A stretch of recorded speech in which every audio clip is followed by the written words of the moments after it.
Myself, Dr. Vijay Kumar Beniwal, Assistant Professor, Government Law College. We are today going to discuss another topic of love thought. Nervous shock. Nervous shock, तांत्रिकीय आघात. आघात. Ancient law में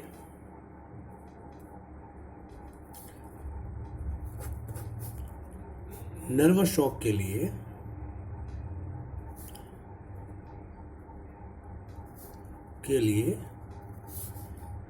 कोई remedy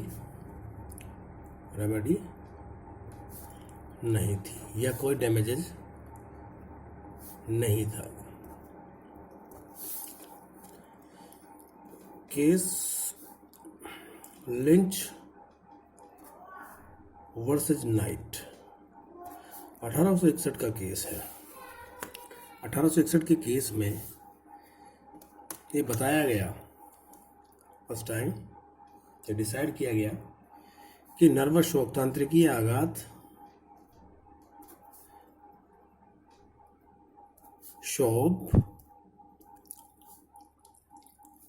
और मामूली चोट actionable, अभियोज्य नहीं है. Y? Reason, क्योंकि एंशियंट लॉ में ये माना जाता था कि जब तक नर्वस शॉक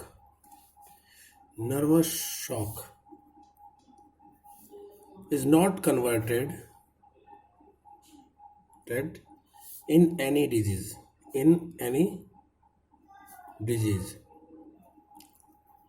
जब तक नर्वस शॉक किसी बीमारी में या फिजिकल डैमेज में कन्वर्ट नहीं होती तब तक कोई क्षतिपूर्ति नहीं दिलाई जाएगी. एंशियंट लॉ में ऐसी धारणा थी. इसी केस का, लिंच वर्सेस नाइट का, बाद में विक्टोरिया रेलवे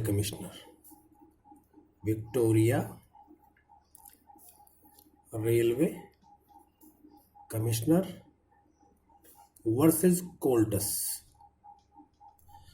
1888 के बाद में इसी बात को पुनः दोहराया गया कि जब तक नर्वस शॉक किसी प्रकार की कोई बीमारी या फिजिकल डैमेज, शारीरिक चोट का कारण नहीं बनता है, तब तक इसके लिए कोई क्षतिपूर्ति नहीं दी जाएगी और ना ये एक्शनेबल है. बट हेम्ब्रुक वर्सेस स्टोक्स ब्रदर्स 1901 के केस में एक महिला एक गार्डन में अपने बच्चों को खिला रही थी. वह उन्हें छोड़कर थोड़ी दूर जाती है.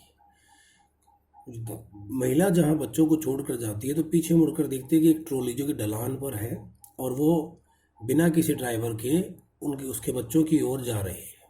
इसे देखकर महिला को नर्वस शॉक लगता है और वो वहीं बेहोश हो जाती है. बाद में वो बीमार होकर मृत्यु कारित हो जाती है. इस मामले में नर्वस शॉक से मृत्यु के लिए न्यायालय ने प्रतिवादी को, अपोनेंट को दायी ठहराया नर्वस शॉक के लिए. फोर्थ केस, हालांकि जब तक उसके बच्चे उस मामले में सेफ थे. फोर्थ केस है विल्किंसन वर्सेस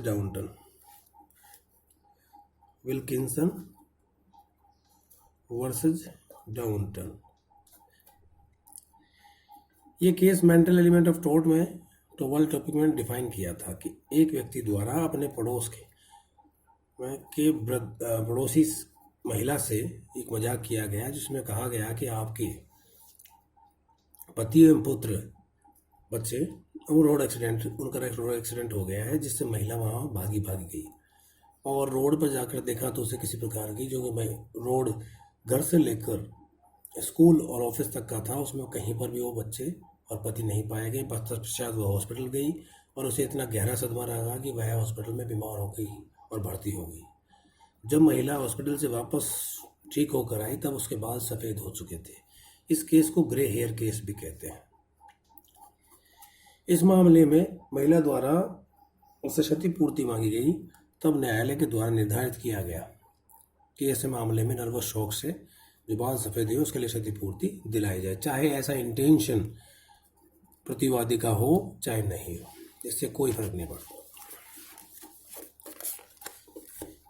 नेक्स्ट केस है आपका बोरहिल वर्सेस यूंग। बोरहिल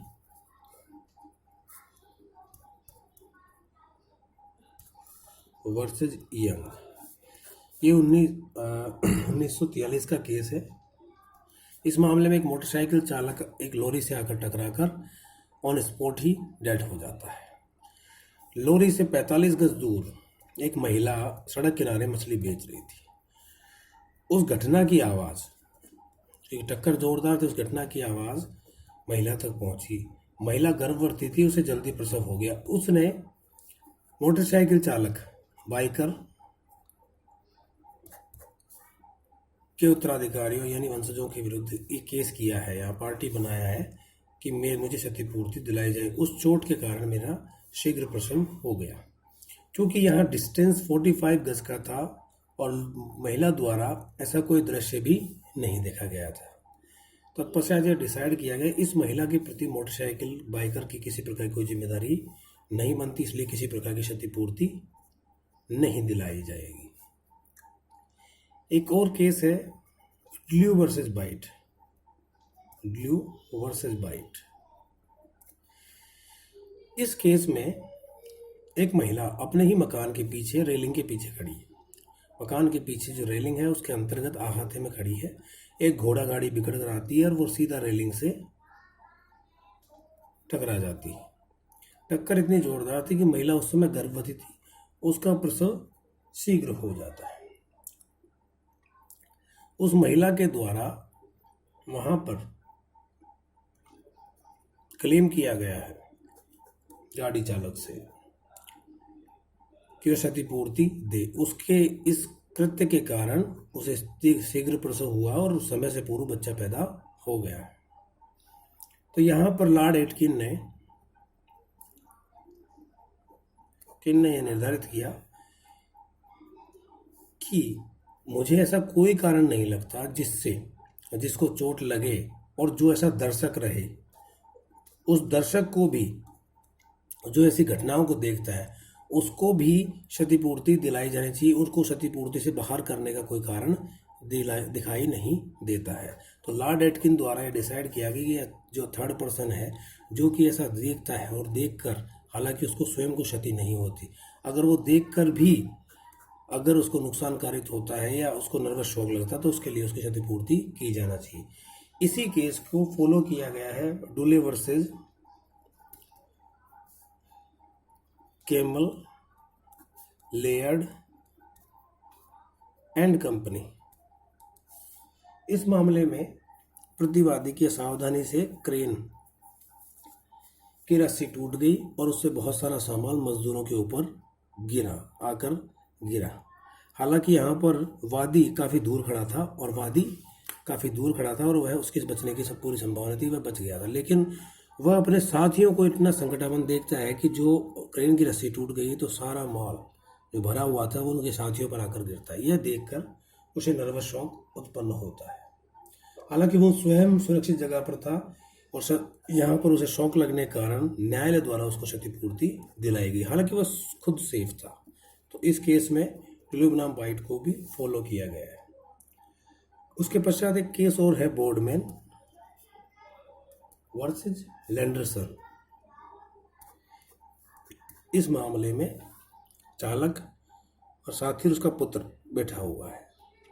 तो यहाँ पर पेट्रोल भराते समय, गाड़ी ब्रेक करते समय सहयात्री का पुत्र पीछे आ जाता है तो गाड़ी उस पर पीछे चढ़ जाती है। उसकी चीख सुनकर उसकी सहायता के लिए उसका पिता दौड़ता है। यहाँ पर भी पिता स्वयं किसी प्रकार के खतरे में नहीं है, लेकिन पिता अपने पुत्र को अतः अपने पुत्र को ऐसे देखता है कि उस पर गाड़ी चढ़ रही है या उस पर उसका एक्सीडेंट हो रहा है, उसको देखकर उसे नर्वस शॉक होता है और यहाँ पर भी न्यायालय के द्वारा क्षतिपूर्ति दिलाई गई। इस टॉपिक में क्योंकि शुरुआत से स्टार्ट हुआ, पहला एंशिएंट लॉ में बताया गया कि नर्वस शॉक के लिए किसी प्रकार की क्षतिपूर्ति नहीं दिलाई जाएगी, ठीक है, जब तक कि वो कोई बीमारी या कोई फिजिकल डैमेज नहीं बनता। पर दूसरे उसके बाद वाले केसों में नर्वस शॉक के लिए क्षतिपूर्ति दिलाई गई। पर ड्यूलिप नाम बाइट के केस से लॉर्ड एटकिन ने डिसाइड किया कि ऐसा व्यक्ति जो दर्शक है और स्वयं भी किसी प्रकार की क्षति, उसके साथ कोई क्षतिकारिता नहीं हुई है और वो दूसरे को संकटापन्न देख कर भी अगर उसे नर्वस शॉक लगता है तो थर्ड पार्टी को भी यहाँ पर डैमेजेज दिलाया जा सकता है, जो कि वर्तमान में लागू है। इस प्रकार तांत्रिक आघात के लिए न्यायालय द्वारा क्षतिपूर्ति की विधि आज तक की निर्धारित की गई है और इसी विधि को आगे आज तक लागू है और आगे भी लागू रहेगी। It's completed.